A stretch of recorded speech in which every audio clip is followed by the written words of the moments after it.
Buenos días a todos de nuevo y tras la jornada inaugural de este curso que hemos titulado Carlos V, Guerra y Paz a ambos lados del Atlántico, un curso sobre el que llevamos trabajando 2 años desde que empezamos a hablar de esta idea de hablar con la profesora de CODES en los cursos futuros de esta relación entre la guerra y paz y este mundo del emperador que tan cerca estuvo de todas las decisiones que tomó.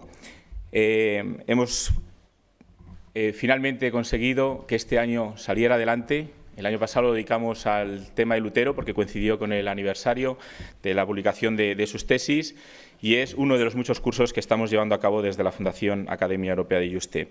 Hemos titulado este primer bloque que quiero la paz, poder, soberanía, territorio y religión en la Europa de Carlos V, porque fue precisamente la paz ese objetivo y esa búsqueda que marcó la vida del emperador Carlos V. Y para ello tendremos un panel de ponentes, principalmente de diferentes países europeos, que nos darán la visión desde esos territorios que formaban parte del Imperio Carolino. En primer lugar, hemos de dar la bienvenida, para dar la ponencia inaugural, al profesor Gustav Janssens. Él es doctor en Filosofía y Letras de Historia Moderna, archivero honorario del Archivo del Palacio Real de Bruselas y profesor emérito de la KU Leuven, y sus publicaciones tratan de la historia política de los Países Bajos en el siglo XVI, de la historia política de Bélgica y de su monarquía durante los siglos XIX y XX, además de temas archivísticos. Además, hemos venido ayer viajando juntos y precisamente una vez ya cumplidas esas funciones como profesor y archivero del Palacio Real, se está dedicando a una de sus grandes pasiones, que es el siglo XVI. Es para mí, además, un gran honor presentarle porque él es miembro de la Real Academia Europea e Iberoamericana de Juste, a la cual está ligada ya desde hace muchísimos años y en la cual participa muy activamente en todas sus actividades. Profesor Gustav Janssen, una vez más, muchísimas gracias por acompañarnos y la audiencia es toda suya. Muchas gracias.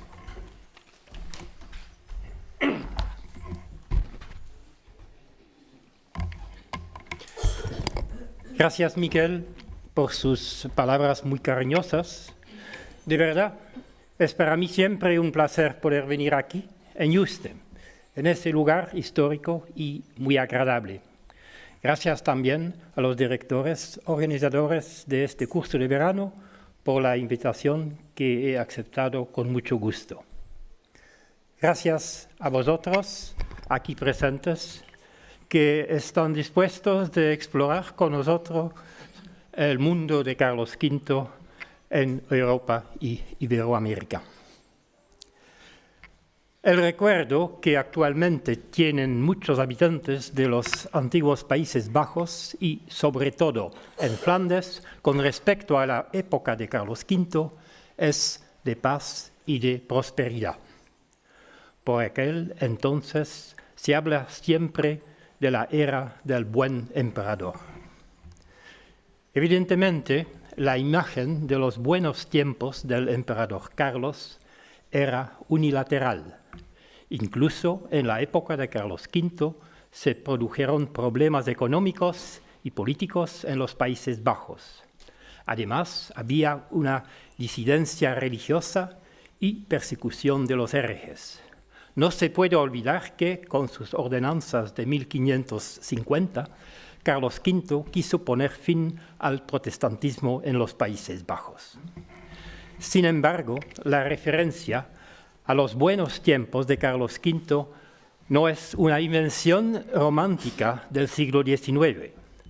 Con la pregunta de si el rey Felipe II gobernaría el país como antes, los que querían restablecer la paz en los Países Bajos en los años 1566-79 han hecho expresamente referencia a la época y al gobierno de Carlos V. En los Países Bajos se conocía a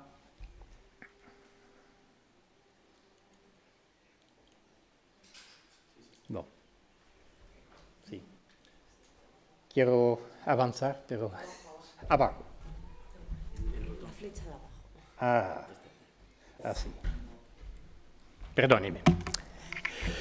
En los Países Bajos se conocía a Carlos V como el borgoñón o como el flamenco, a diferencia de su hijo Felipe, a quien se adjudicaba el apodo de extranjero o de español.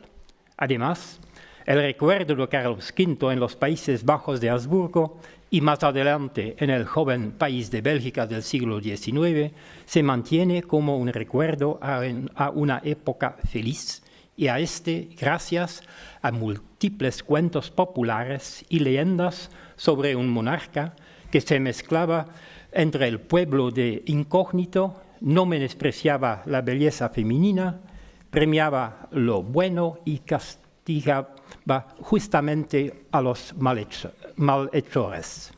En esta memoria colectiva, Carlos V es tanto un hedonista y un príncipe que quería entrar en contacto directo con sus súbditos. En el reinado de los Países Bajos del día de hoy, es decir, Holanda, el emperador es menos querido, aunque muchos tienen en su memoria el momento en que Carlos V, en 1555, entró en la sala donde iba a abdicar del trono y se apoyó en el hombro del príncipe Guillermo de Orange. Durante la primera mitad del siglo XVI hubo pocos años de paz en Europa. Esto también fue el caso en los Países Bajos, donde el archiduque Carlos de Habsburgo gobernó desde 1515 hasta 1555. Esto nos lleva directamente al tema de este curso de verano, el mundo de Carlos V, guerra y paz a ambos lados del Atlántico.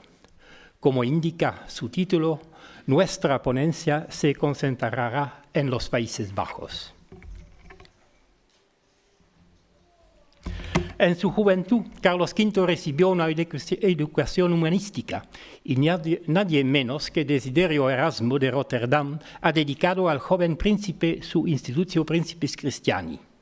Un largo pasaje de esta obra trata de la actuación del rey en tiempo de guerra. Está claro que Erasmo rechaza la guerra, aunque reconozca que una guerra a veces puede justificarse. Erasmo considera la guerra como un azote que priva de sabiduría a toda la humanidad. No sabemos si Carlos V hizo suyas las recomendaciones de Erasmo. Una cosa es segura. Entre 1515 y 1555, el emperador mantuvo guerras durante 23 años. En 17 de estos 23 años de guerra, las batallas se libraron en los Países Bajos o cerca de sus fronteras. En España, Carlos, es decir, el rey Carlos I, se enfrentó al levantamiento de las comunidades de Castilla. En Alemania luchó contra los príncipes protestantes y en el Mediterráneo luchó contra los turcos. En final, en los Países Bajos hubo una guerra por Güeldres, una guerra que tuvo una dimensión internacional debido a la alianza del Ducado de Güeldres con Francia. También se produjo la rebelión y el castigo de la ciudad de Gante, lugar de nacimiento del emperador. Además, todas las guerras del emperador tuvieron siempre consecuencias financieras para los Países Bajos. Si nos limitamos a los Países Bajos, vemos que sus habitantes se enfrentaron entre 1515 y 1555 con situaciones de guerra, de rebelión y de luchas internas. Cuando no había combate en su propio territorio, los habitantes sintieron las consecuencias de la guerra por los impuestos especiales que se recaudaban y usaban para financiar las guerras contra los turcos o con Francia. Estos impuestos fueron una de las causas de la rebelión de la ciudad de Gante en 1537-1540. La resistencia de las ciudades flamencas contra sus príncipes no fue infrecuente en los siglos XV y XVI. Se produjo, por ejemplo, una rebelión contra el emperador Maximiliano I y, en la paz de Cassant, el 17 de julio de 1492, se impusieron varias medidas punitivas a la ciudad de Gante, incluida la prohibición de mantener su propia milicia urbana y la abolición del derecho a designar a los decanos del artesanado. Estas disposiciones fueron confirmadas por Carlos V el día de 11 de abril de 1515. Las ciudades de Brabante también se agitaban, y en 1525 la gobernadora Margarita de Austria, tía de Carlos V, actuó contra las artesanías, de ambachten en neerlandés, o les métiers en francés, de la ciudad de 's-Hertogenbosch, Bolduque. Y en 1528 y 1532 se produjo una revuelta en Bruselas. Y en 1554 Amberes se sublevó. En Gante, donde desde finales del siglo XV se había vivido una depresión económica, la economía sufrió un periodo de estancamiento durante el primer cuarto del siglo XVI. El desempleo aumentaba y los salarios no siguieron el aumento de los precios de los alimentos. En marzo de 1537, un nuevo impuesto, una súplica o bede en neerlandés o aide en francés, de María de Hungría, la nueva gobernadora y hermana de Carlos, fue rechazada por el Consejo de la ciudad de Gante. Pero, debido a que la mayoría de los representantes de Flandes habían apoyado la súplica, la gobernadora declaró que los impuestos fueron aprobados. El dinero tenía que servir para financiar la guerra contra Francia. Como la gobernadora quería cobrar los impuestos, la ciudad de Gante se rebeló. Y en esta rebelión, el Consejo de la ciudad, en el cual los representantes de los gremios de artesanos tenían la mayoría, tomó la iniciativa. Para mostrar claramente que estaba en desacuerdo con el emperador y su política, los ganteses rompieron en público el pergamento con las disposiciones del 11 de abril de 1515. Fue un acto claro y simbólico. Para Carlos V, la oposición de la ciudad de Gante era motín, desobediencia, violación de acuerdos y sobre todo un delito de lesa majestad. Para castigar a los ganteses, el emperador llegó en 1539 a los Países Bajos para imponer una fuerte multa a su ciudad natal y para reformar la administración municipal. El 3 de mayo de 1540 llamó en Gante en frente de sí a 30 notables, 307 artesanos y 50 ciudadanos comunes. Tuvieron que arrodillarse ante él, descalzos, con la cabeza descubierta, con su camisa y con una soga al cuello para pedirle piedad. Se les concedió la piedad, pero 25 líderes del movimiento rebelde fueron condenados a muerte y fueron decapitados. El emperador también suspendió todos los privilegios urbanos y obligó a la ciudad a demoler la abadía de Saint-Bavon. En el lugar donde se encontraba la abadía y la aldea circundante, Carlos mandó erigir un castillo o ciudadela. Se ve aquí enfrente la antigua abadía y el grabado siguiente, arriba se ve el castillo de Gante o la ciudadela. Con las tropas asentadas en este castillo, el emperador y sus sucesores mantendrían a la ciudad bajo control. Hasta el día de hoy, el castigo y la humillación de 1540 no han sido olvidados en Gante. Desde algunos años, cada mes de julio, a comienzos de las fiestas municipales, un grupo de portadores de sogas desfile por la ciudad en recuerdo del castigo hecho por Carlos V. Con la enérgica represión de una rebelión como la de Gante, Carlos quiso dejar claro que era él quien detentaba el poder. Después que Carlos V, como heredero de sus antepasados borgoñones, hubiera reunido en los Países Bajos prácticamente todos los principados, el ducado de Gueldres, Gelre, era el único que aún no había caído en manos de los Habsburgo. Cuando Carlos de Gueldres murió en 1538 sin descendencia, Guillermo de Cleef fue nombrado por los estados de Gueldres como su nuevo príncipe. En 1541, Guillermo de Cleef entabló una alianza con el rey de Francia y permitió que el guerrero gueldrés Maarten van Rossum invadía a Brabante, es decir, un territorio de que Carlos de Habsburgo era el príncipe. Van Rossum destruyó varios pueblos en el norte de Amberes y a finales de julio de 1542 amenazó esta ciudad. En agosto del mismo año 42 se presentó con su ejército delante de la ciudad de Lovaina.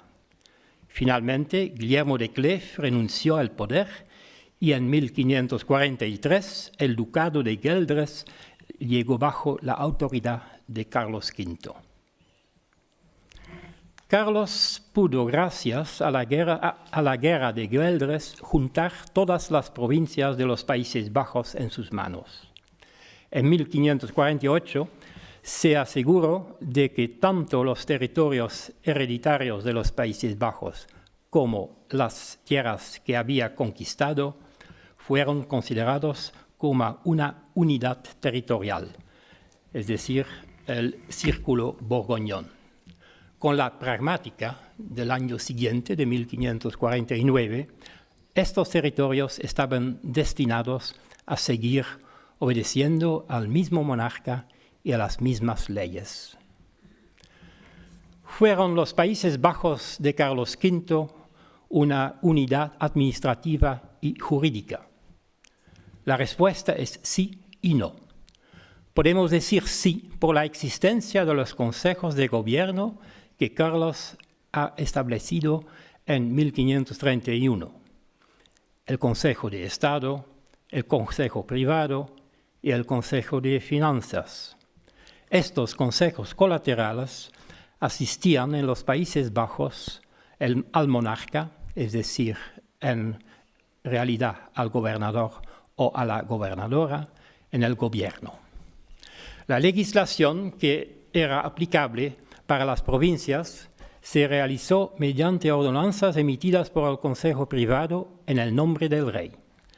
Estas ordenanzas eran firmadas por los gobernadores y enviadas a los consejos provinciales de justicia de cada región para su promulgación. Sin embargo, en las regiones orientales, la justicia puramente regional sobrevivió durante un tiempo. A nivel eclesiástico, Carlos V deseaba el establecimiento de 3 provincias eclesiásticas cuyas fronteras coincidían con los límites del Círculo Borgoñón. Por lo tanto, los fieles de los Países Bajos ya no estarían bajo la autoridad de obispos extranjeros, es decir, franceses o alemanes. En cada provincia eclesiástica también se crearon nuevas diócesis.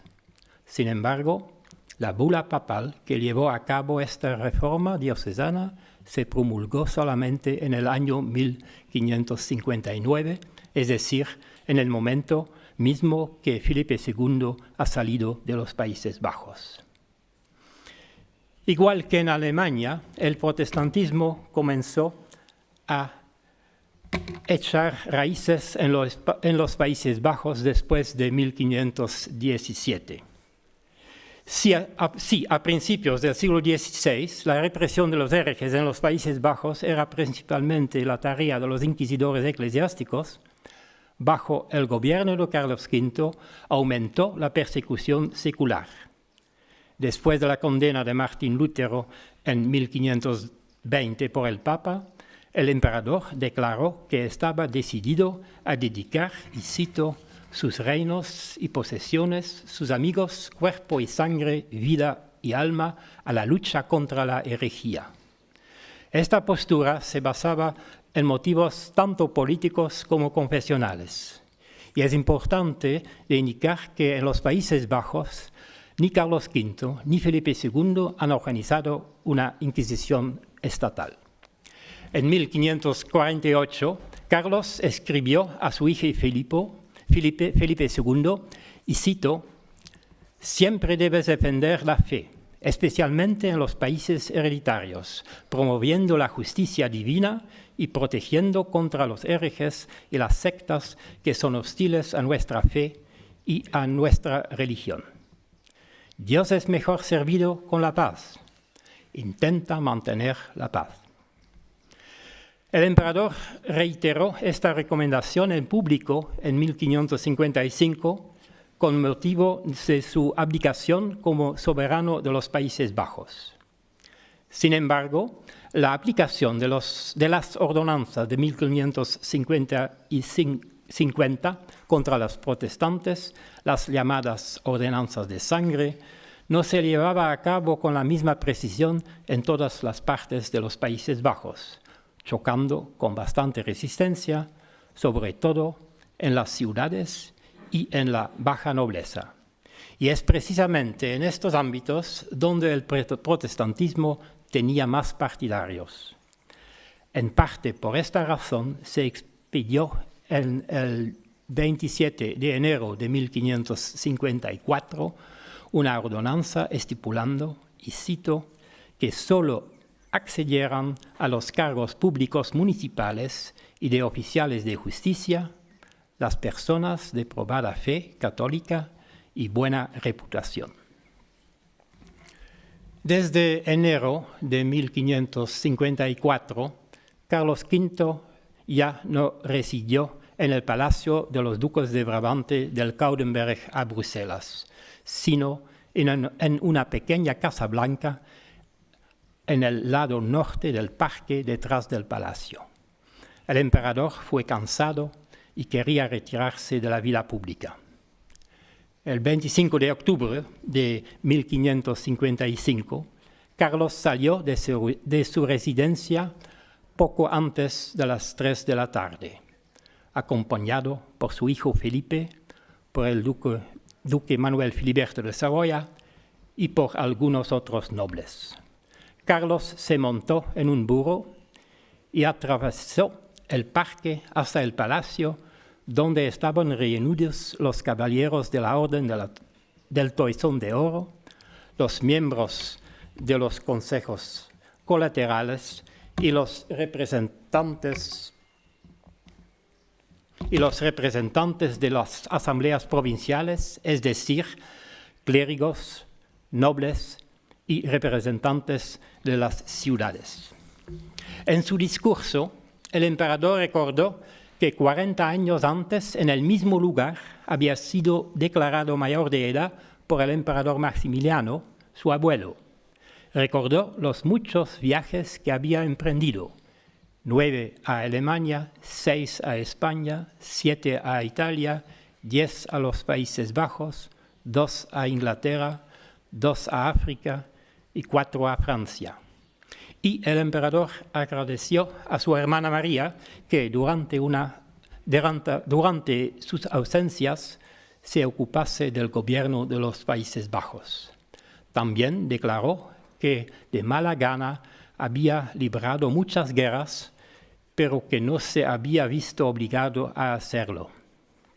Lamentó no poder dejar sus países en un mayor estado de paz. Le pidió a su hijo que expresara el mismo amor y obediencia que había recibido y que preservará la unidad de los países y de los súbditos. También le pidió que no permitiera la herejía y que la erradicara de raíz, Finalmente pidió perdón por los errores que había cometido y declaró que nunca había querido dañar o tratar injustamente a sus súbditos. El discurso y la ceremonia de la abdicación del emperador causaron una gran impresión en los presentes, y el evento ciertamente contribuyó al nacimiento de la posterior imagen positiva de Carlos V en Flandes. Después de su abdicación, el emperador se quedó en Bruselas durante unos meses.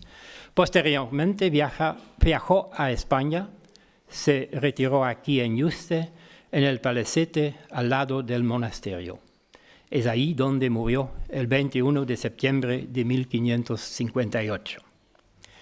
En varias capitales de los reinos que el emperador difunto había gobernado, se llevaron a cabo servicios fúnebres. Muchos estuvieron acompañados por ceremonias en las que salieron a la luz tanto las grandes hazañas de Carlos como la fama de la dinastía de los Habsburgo. Un buen ejemplo de esto fue la ceremonia fúnebre del 30 de diciembre de 1558 en Bruselas. Una impresionante procesión en la que también estaba presente Felipe II y en la cual el poder del difunto fue representado por medio de varios símbolos, salió del Coudenberg hasta la iglesia de Santa Gudula, donde François Richardot, obispo auxiliar del obispo de Arras, ofició la homilía funeraria. El sermón era tanto un elogio al emperador fallecido como un espejo de príncipes para el joven rey Felipe II.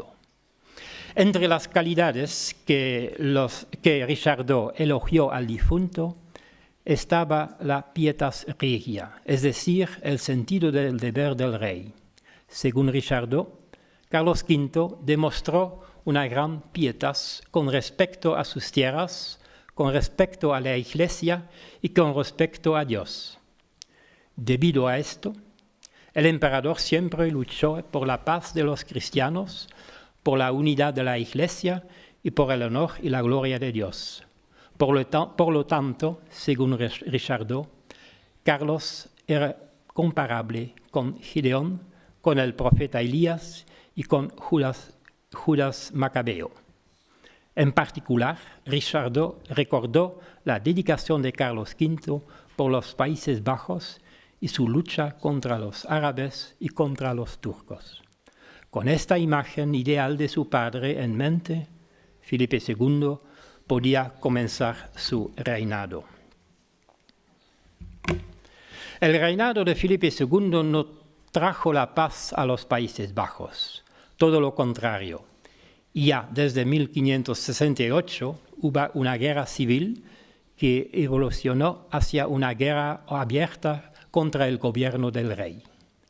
Cuando en 1648 finalmente llegó la paz, la unidad que Carlos V había conseguido para los Países Bajos en 1548 había llegado a su fin.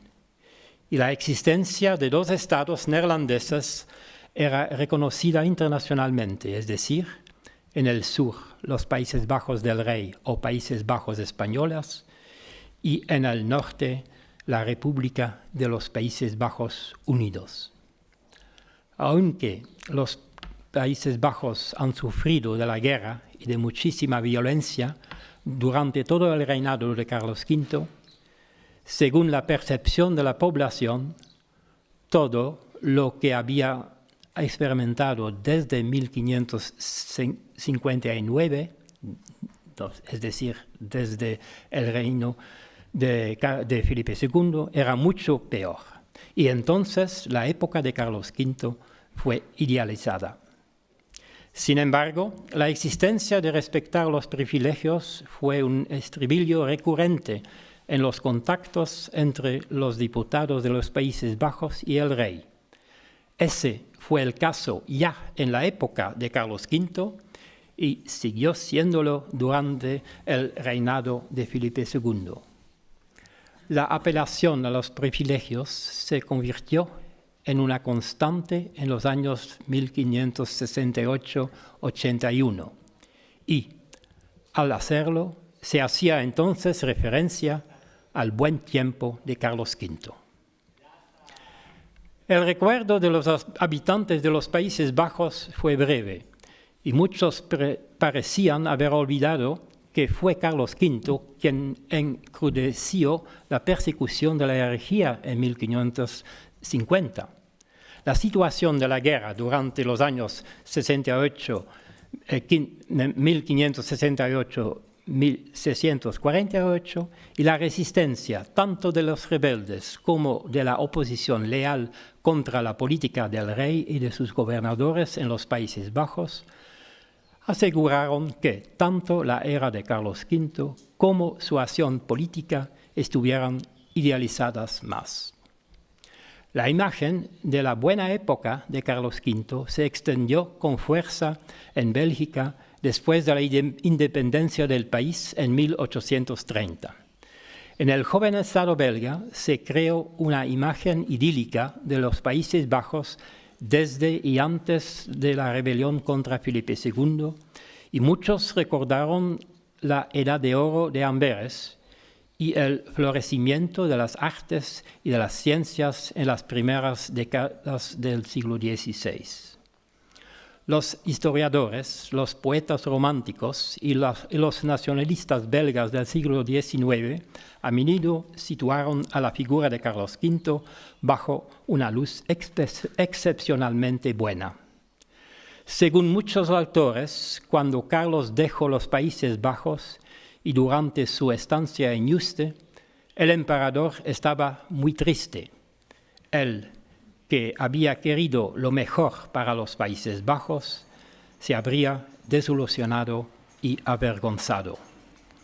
Cuando el escritor flamenco Julius de Geter publicó en 1891 su largo poema Keizer Karel en het Rijk der Nederlanden, es decir, el emperador Carlos y el reino de los Países Bajos, escribió sobre la partida del emperador, y cito en traducción: con mucho gusto se habría despedido de los Países Bajos con mucha alegría, pero no se atrevió, por vergüenza, por la miseria que dejó atrás.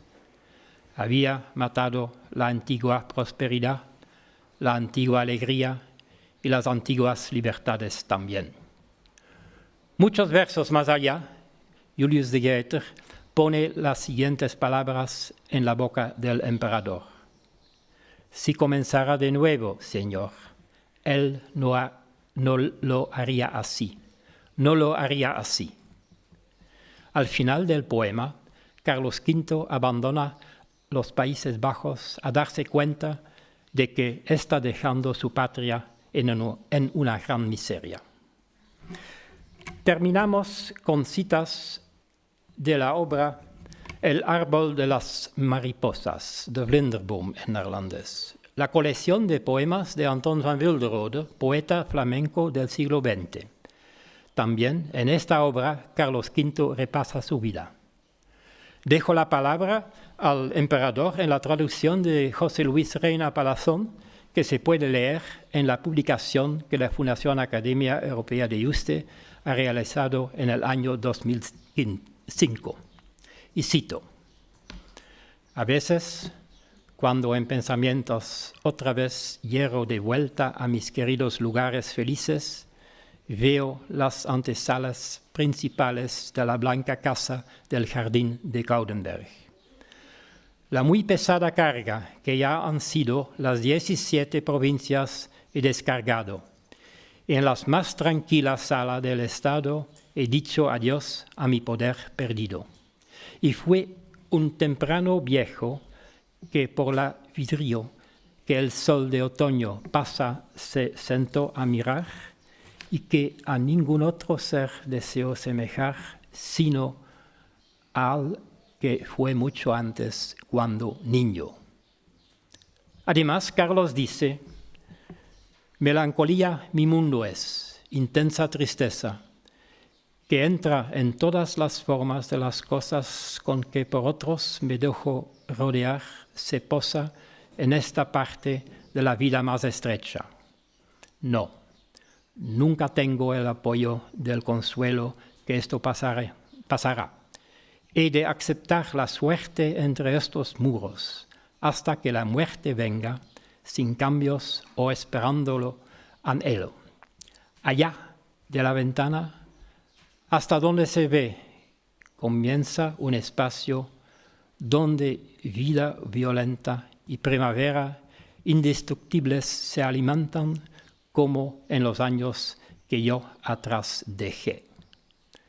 El emperador estaba cansado y se preparaba para su muerte. Se arrepiente o lamenta cómo salieron las cosas. Nadie lo sabe. El poeta tampoco lo sabe. Un poeta lo investiga. Intenta revivir lo mejor posible el pensamiento y el sentimiento de su personaje. Los historiadores investigan mucho, pero pasaría mucho tiempo antes de que los historiadores belgas pudieran romper con su pasado romántico y nacionalista.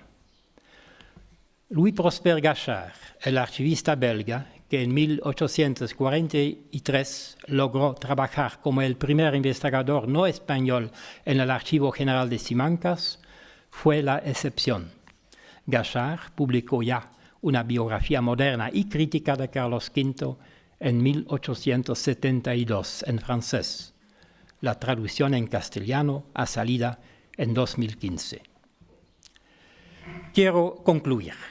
Esta ponencia tenía como objetivo mostrar cómo Carlos V trabajó y luchó para la defensa y la preservación de la unidad territorial y religiosa de los Países Bajos, y la paz también. Esa política provocó oposición, rebelión y represión, mientras que los territorios de los Países Bajos sufrieron las consecuencias de las guerras y de las crisis económicas.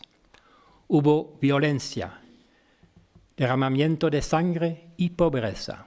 A primera vista, este no es un caldo de cultivo para la simpatía que se ganó el emperador en Flandes y desde poco después de su muerte. El mito del buen emperador Carlos todavía existe en Flandes. Es el resultado de una política de formación de imagen positiva después de la abdicación de Carlos en 1555. El mito también fue nutrido por sus súbditos flamencos durante las décadas después de la muerte del emperador, sobre todo en los años después que Felipe II había salido de los Países Bajos. En el siglo XIX, Carlos V se convirtió en un buen monarca belga que, junto a ilustres predecesores y sucesores como el cruzado Godefroy de Bouillon, el duque de Borgoña Felipe el Bueno, los archiduques Alberto e Isabel y la emperatriz austriaca María Teresa, se consideró como uno de los fundadores del Estado belga moderno y que adornan hasta el día de hoy en Bruselas el hemiciclo del Senado belga, que se ve aquí. Y el emperador Carlos está aquí al lado de la archiduquesa Isabel. Entonces podemos concluir que el mito está vivo, pero el personaje de Carlos V que conmemoramos aquí en Yuste está también un hecho que está vivo en nuestra memoria. Muchísimas gracias.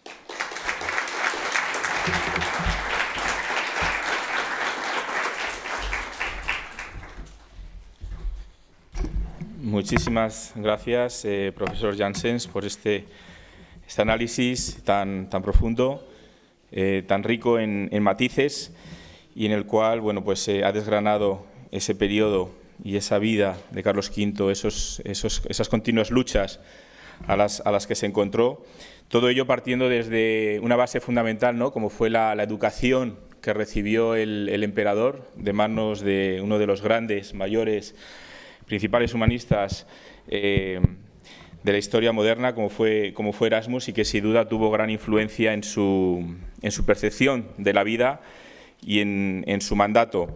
Me ha agradado que haya citado el árbol de las mariposas, un libro que bueno, les invito también a leer, porque recorre a través de 96 poemas. Lo conozco por suerte bastante bien porque estuve trabajando con la asociación que se encargó de las traducciones desde el flamenco al español, al inglés, al francés y al portugués.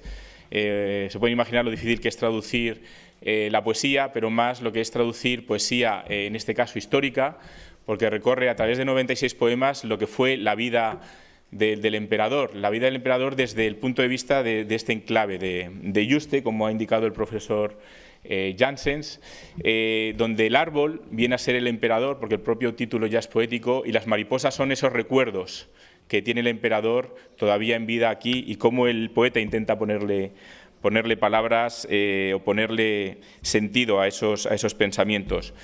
Llegamos al punto de preguntas, de debate.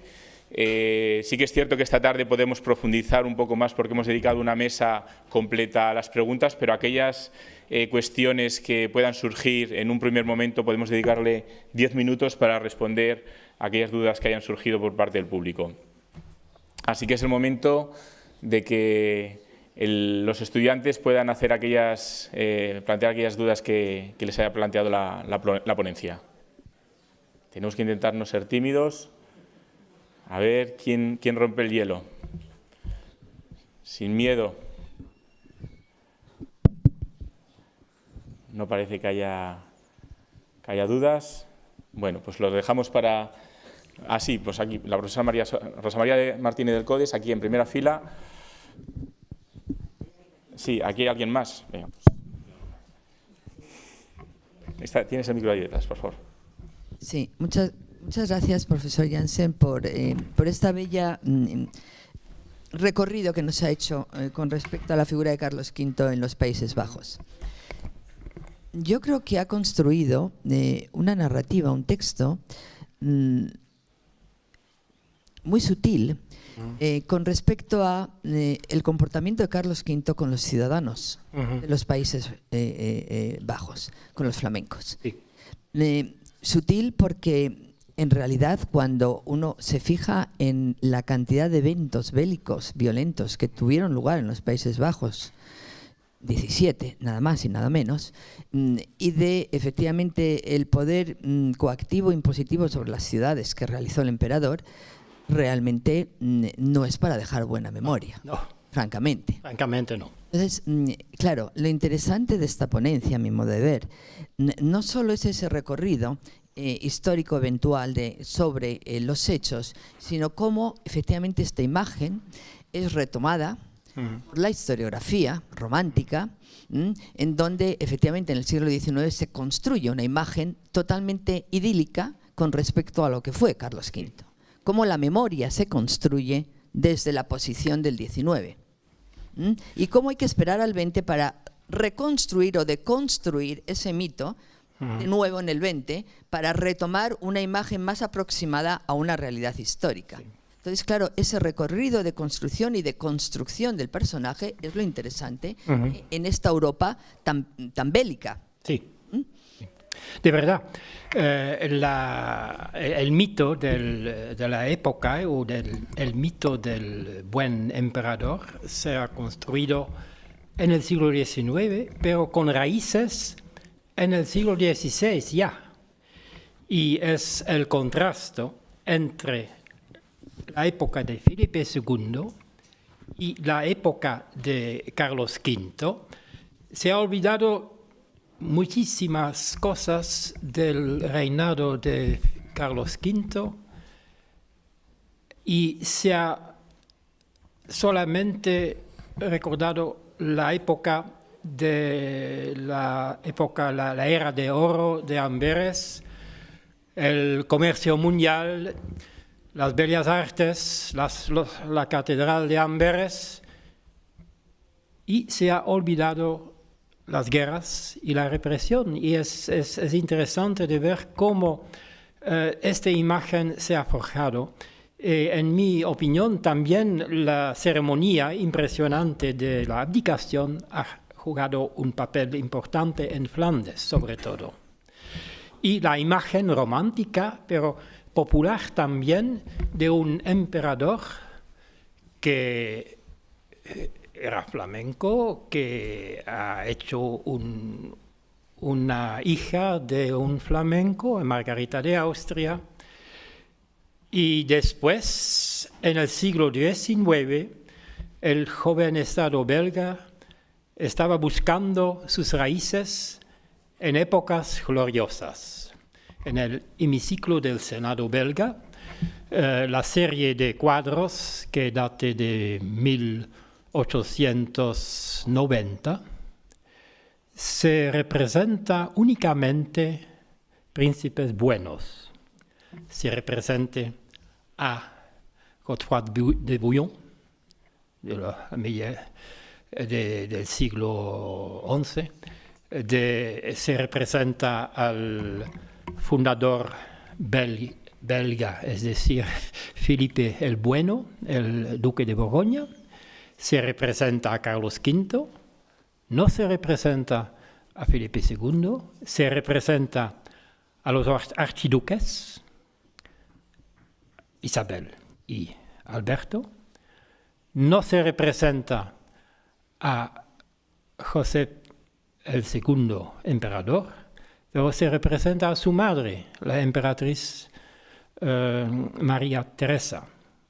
Es todo un conjunto de espejos para el nuevo soberano de Bélgica y en el Senado.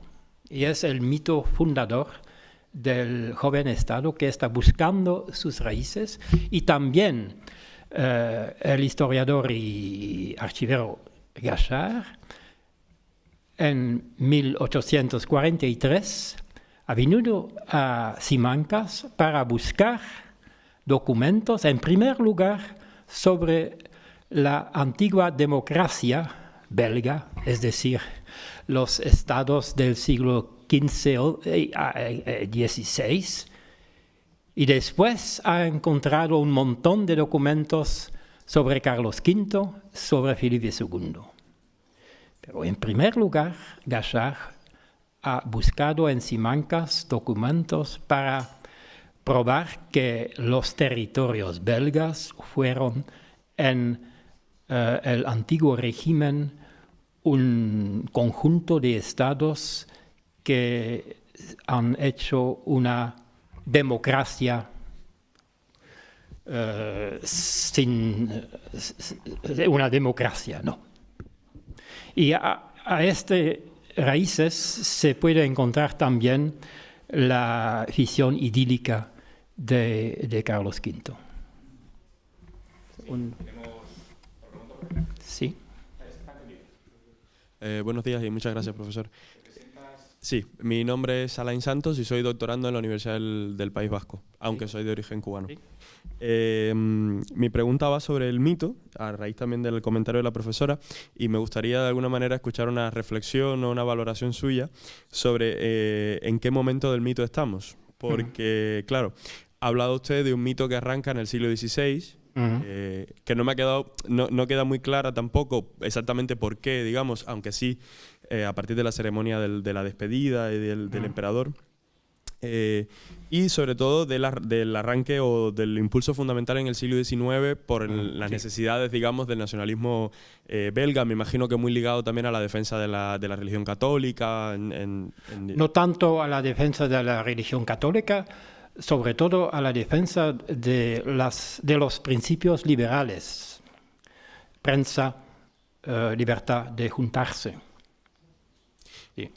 Y entonces a donde quiero llegar yo es al siglo XX-XXI, digamos, al impulso que recibe también, o que vuelve a recibir, la imagen del emperador desde la creación de la Unión Europea, desde los años 80, 90. Es también el momento en el que estamos ahora y en qué momento estamos del mito. La vinculación del emperador Carlos V, y aquí estamos en la fundación, y hemos celebrado en el año 2000 el nacimiento del emperador.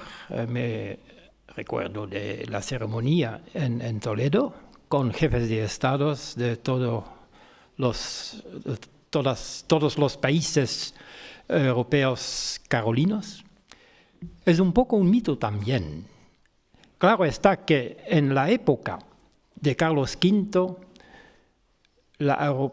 Europa no fue una Unión Europea, no.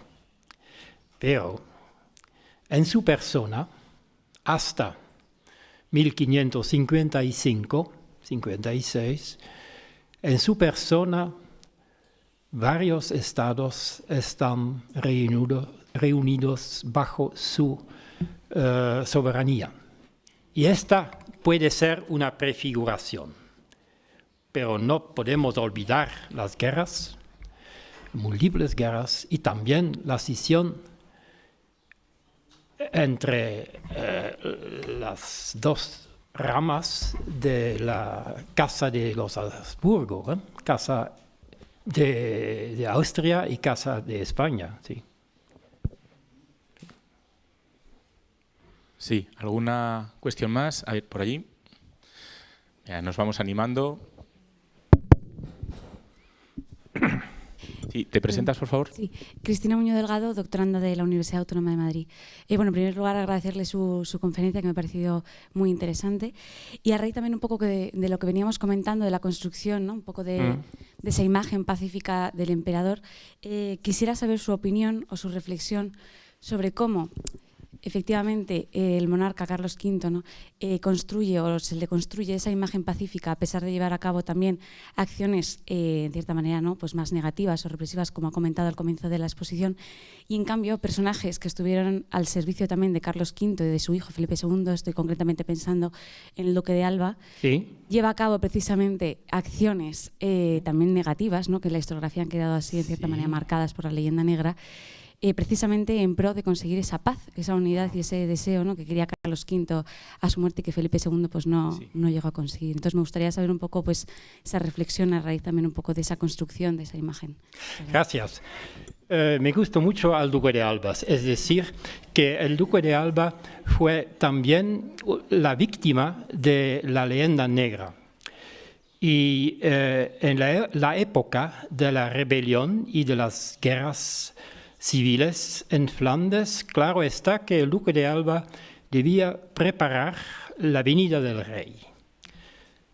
No ha venido nunca Felipe II. Después, en el año 1569-70, el duque de Alba vino aquí, allá en los Países Bajos, en el verano de 1567. En 79, su tarea fue acabada y quería volver a España. Y la famosa estatua de Amberes no es una estatua de vencedor, pero es una estatua de pacificador. Y una historiadora alemana, Silviana Hensel, ha escrito un artículo que puede comunicar sobre la imagen de pacificación que sale de esta estatua. Pero no va a tratar del duque de Alba más, pero es interesante que la imagen y también un mito negativo del duque de Alba está ligada a su presencia en la época bélica. En la época bélica, en la época de la revuelta, en la época de las guerras, es decir, después de 1568. Antes se ha olvidado todo que ha sido de bélico en la época de Carlos V. Es una visión blanco y negro, y negra, sí. Y espero que se puede dedicar a algunas investigaciones más sobre el Duque de Alba también en Flandes y aquí en España. Y sobre todo, aquí en España también existe una leyenda negra de Carlos V en Castilla, ligada a la guerra de la rebelión de las comunidades también, sí. Es un hecho también. Sí. Gracias. Muchas gracias. ¿Alguna última pregunta? Bueno, ha sonado la campana. Esa campana que suena nos avisa que nos queda 1 minuto para terminar, con lo cual creo que es un tiempo razonable para dar un gran aplauso al profesor por su ponencia. Gracias. Y pasamos a la siguiente intervención. Preparamos.